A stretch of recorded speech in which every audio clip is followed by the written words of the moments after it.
52 दिन से किसान आंदोलन जारी है। 10 राउंड की बातचीत, लेकिन नतीजा फिर वही, यानी एक नई तारीख। बात जहां से शुरू होती है वहीं जाकर खत्म हो जाती है। अब 11वें दौर की वार्ता 19 जनवरी को होगी, यानी सरकार और किसान संगठनों के बीच गतिरोध लगातार बना हुआ है।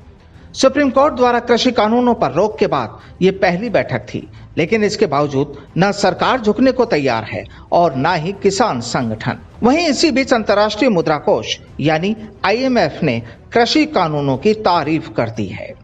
किसान संगठनों के साथ 10वीं वार्ता के बाद कृषि मंत्री नरेंद्र सिंह तोमर ने कहा कि सरकार किसानों के आंदोलन पर सुप्रीम कोर्ट के आदेश का स्वागत करती है।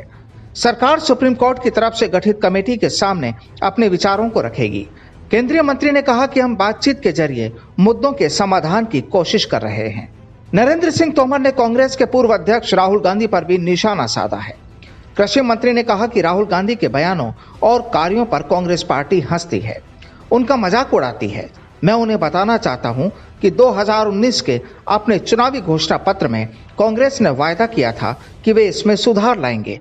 अगर उन्हें याद नहीं है तो उन्हें फिर से घोषणा पत्र पढ़ना चाहिए।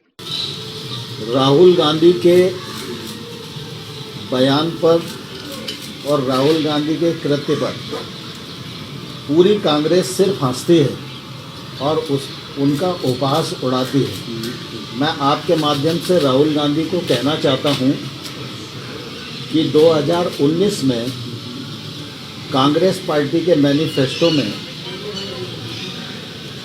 ये रिफॉर्म वो करेंगे। बता दें कि शुक्रवार को राहुल गांधी और प्रियंका गांधी ने किसानों के समर्थन में दिल्ली के उपराज्यपाल के घर का घेराव किया था। राहुल गांधी ने कहा कि बीजेपी सरकार को कृषि कानूनों को वापस लेना ही होगा। जब तक ये कानून निरस्त नहीं होंगे तब तक कांग्रेस पीछे नहीं हटेगी।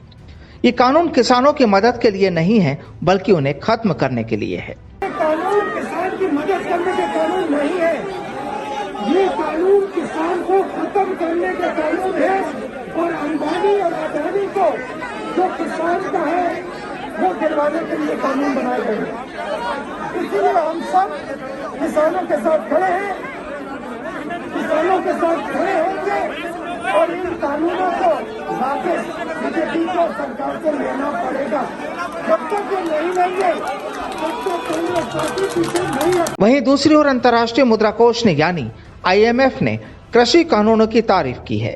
IMF ने कहा कि ये कानून कृषि क्षेत्र में सुधार के लिए बेहद अहम है। हालांकि IMF ने केंद्र सरकार को सुझाव भी दिया।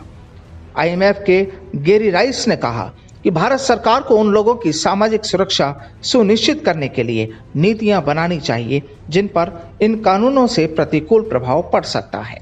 बहरहाल सवाल कई हैं, लेकिन सबसे बड़ा सवाल बरकरार है कि आखिर सरकार और किसानों के बीच गतिरोध कब टूटेगा।